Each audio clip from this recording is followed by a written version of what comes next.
WWE has often been called the land of the giants on account of Vince McMahon's proclivity for big, hulking monsters who can easily turn heads at airports and cause people to gasp in awe.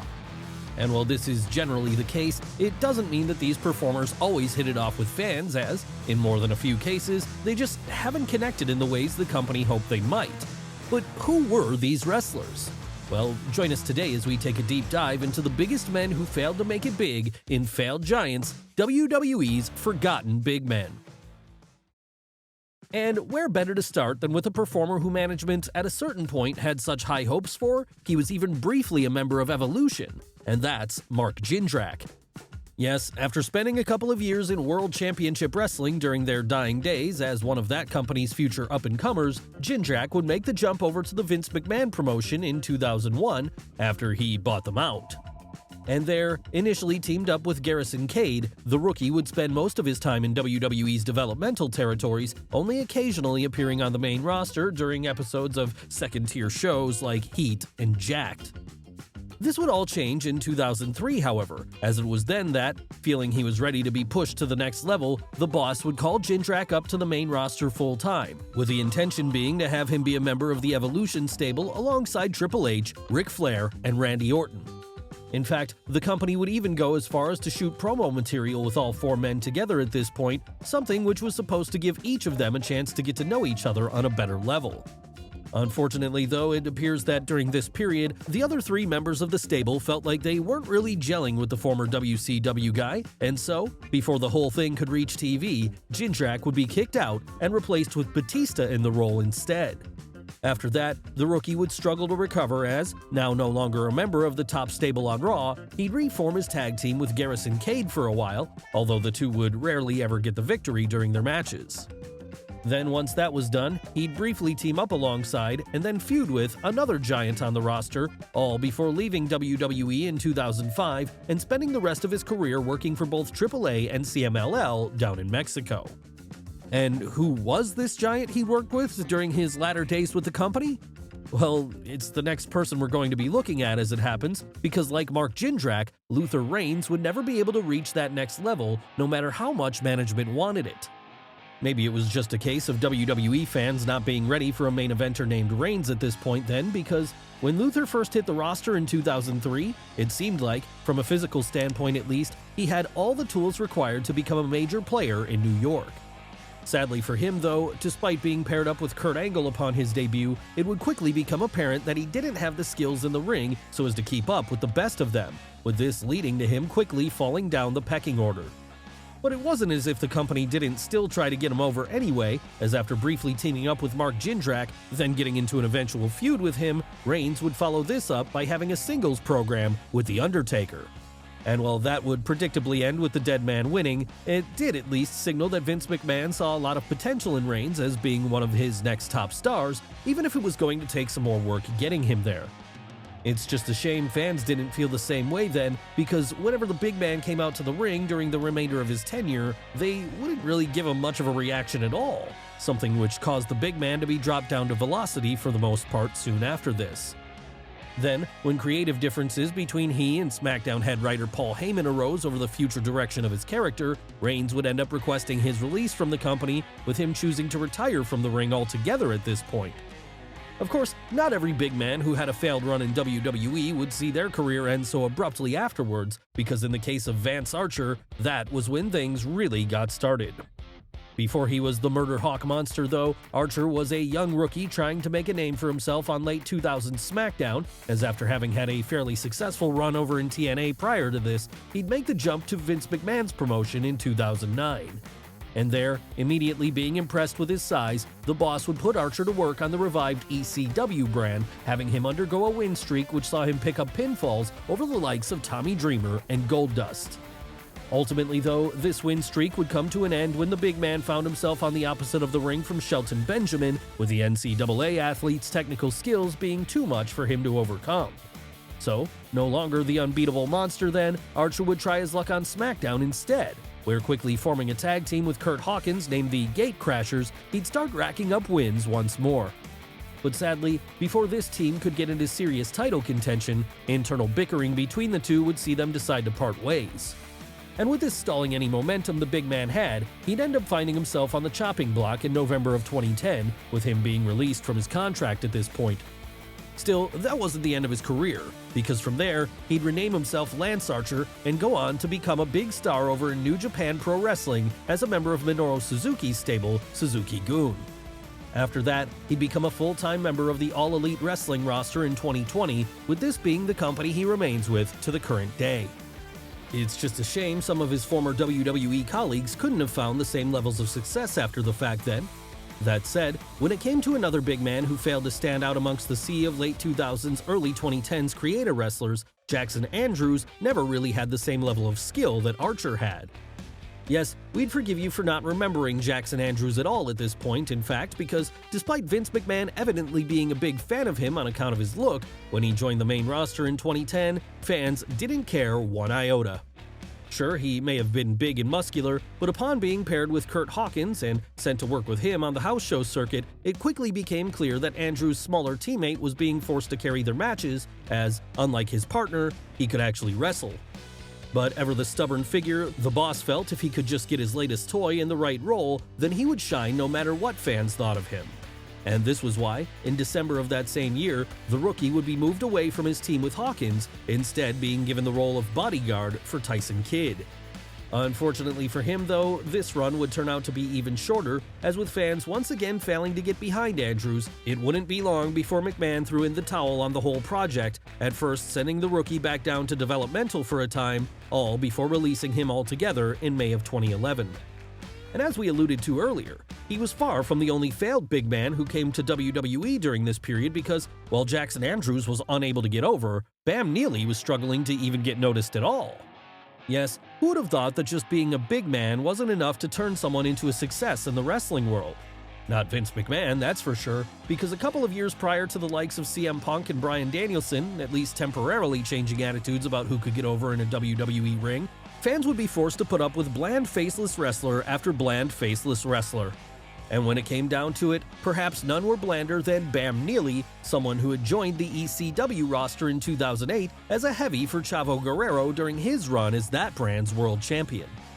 Of course, while this did give him a chance to regularly be in the ring with one of the best wrestlers in the company, learning from him during tag bouts, it quickly became clear that Neely was not standing out to the level that management had hoped he would.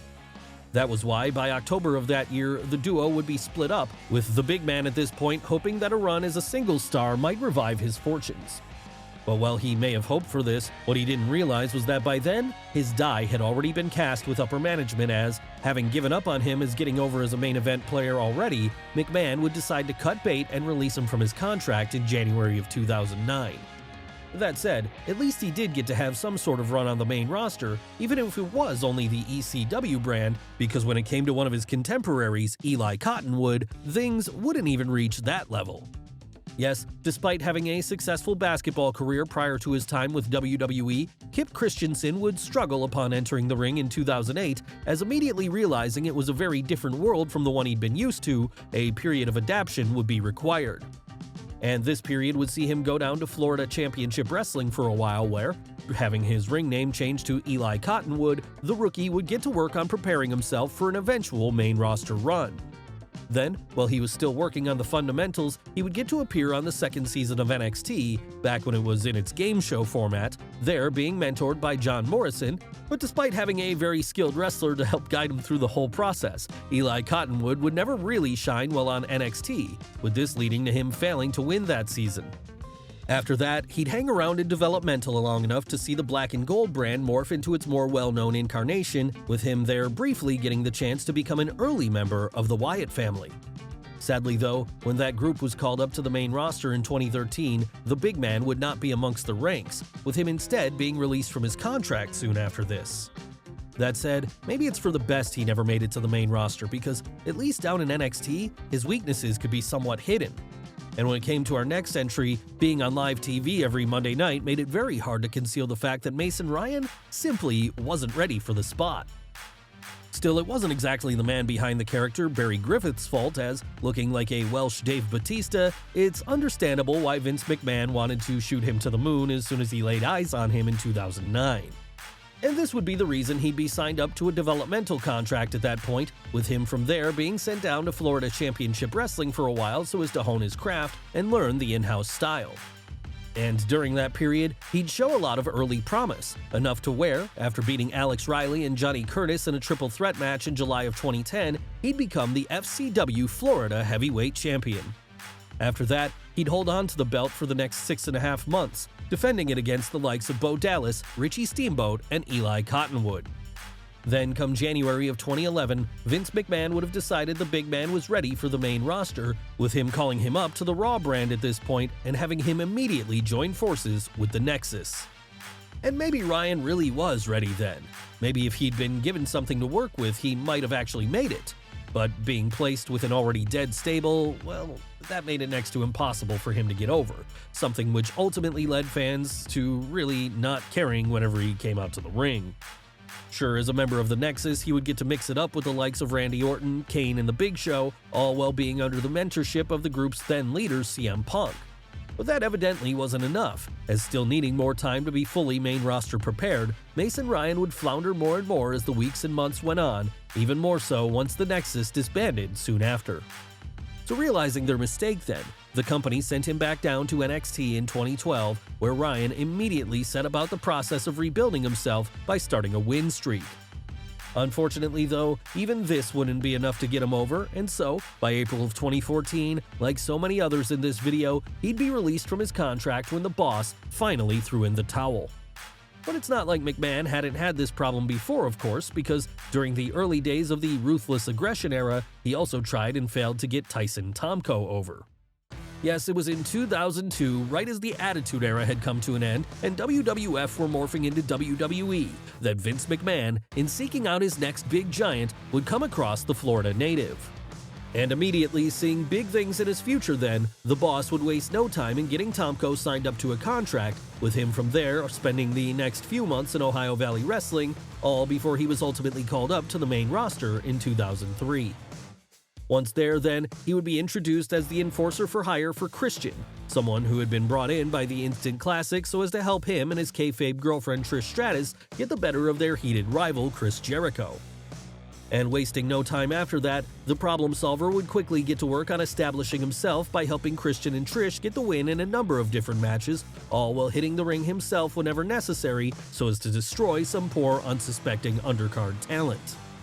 Eventually though, with him now having firmly made his mark, it became time to take Tomko to the next level, and that was why, in June of 2005, he'd be split from his teammates during that year's draft, with him remaining on Raw at this point and finally getting the big singles push.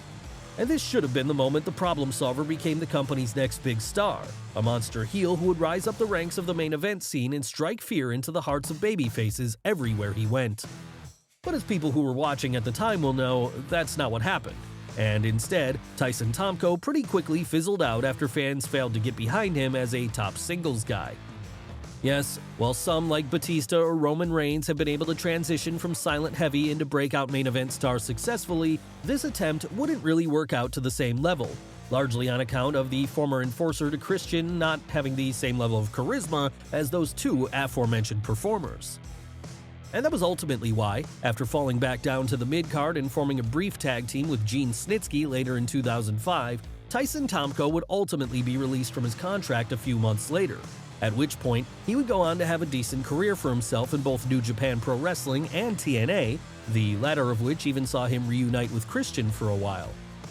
But while our next entry would also get to have a run with TNA following his time in WWE, Mike Knox would never quite manage to prove himself with fans in either company. This despite having all the tools it took to get the attention of Vince McMahon.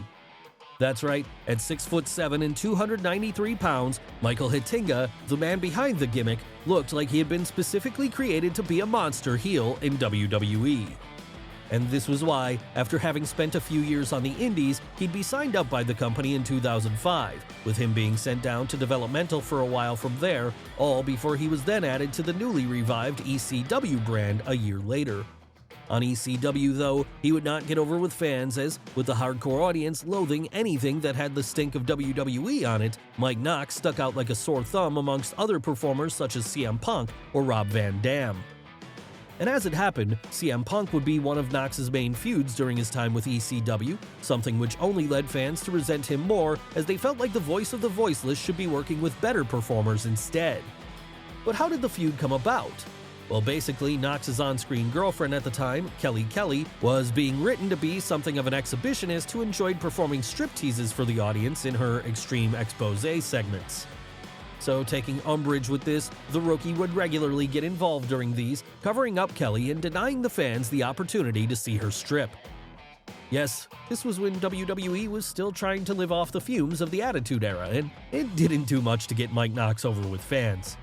What it did do, though, was lead to CM Punk coming in and starting a program with the big man after Kelly had started getting a little too close to the babyface for her kayfabe boyfriend's comfort. And that should have been the perfect way to establish the newcomer, as, working with one of the best indie talents in the world, he should have been able to learn from him, all while maybe even picking up the odd victory while he was at it so as to establish himself as a top heel. Unfortunately, though, that's not what happened, and instead, Punk would win every fight between him and Knox, with this pretty much killing any aura the big man had. Then, in a further indignation, the jealous heel would be briefly called up to the main roster to take part in the 2006 Survivor Series, there being a part of Team RKO as they battled Team DX. And while this at first appeared to be the start of something good, it would quickly be revealed to be a bit of a burial as, after immediately super kicking and eliminating Knox, Shawn Michaels would rub salt in the wound by claiming that he didn't even know who he was. Following that then, the big man would return to ECW, where he tried to rebuild himself once more, with this resulting in him being called up to Raw full-time in 2008, where he would fail to get over again. And that was why, after being ping-ponged over to SmackDown after this, Mike Knox would be released from his contract in 2010, never to be seen in the company again as of the time of this video's recording. So maybe all this goes to show that Vince McMahon's big man obsession in the 2000s and 2010s wasn't a good idea after all. Of course, there are examples of failed giants during the Attitude Era too, though, proving that even during WWE's most successful period, this was always something in the boss's wheelhouse. And perhaps one of the biggest examples of a failed giant during that period would be the man who seemed to have big things planned for him at first, Berrigan. Yes, while Berrigan would first appear in WWF way back in 1991 during a dark match, it wouldn't be until 1997 that he made his TV debut when he was introduced alongside the Jackal as the newest member of the Truth Commission. And as the resident giant of that group then, Berrigan would often be used to destroy any babyfaces the group came up against, with his Iron Claw finisher proving to be very effective. Unfortunately though, it wasn't effective enough to get him over with fans, as being pretty limited in the ring, the big man never really connected in the way he should have. That was why, by the following year, he'd have done what so many other giants have done by becoming a dancing comedy babyface, one who would go on to become a founding member of the Oddities. And he wasn't the only failed big man in that group either, as it turns out, because standing right alongside him in this venture was our final entry today, Giant Silva. Of course, Giant Silva's run would be even less impressive than Berrigan's, though, because he would never even get a chance to be presented as a serious threat. No, instead, he'd go straight into the comedy role, as, upon debuting with WWF, rather than be presented as the next Andre the Giant, he would largely be the cornerman for the Oddities. And the reason for this was simple. Silva was so big he could barely move in the ring, let alone wrestle, making him one of the few examples of a big man who was pretty much entirely used as a mascot, only occasionally ever actually taking part in matches, and even then, exclusively in multi-man tags so as to hide his limitations. So unsurprisingly, he would be released from his contract in 1999, with this marking maybe the biggest example of a failed big man in WWE history. And perhaps that's the best way to leave things today then, because as we've just learned, despite what some would have you believe, bigger isn't always better.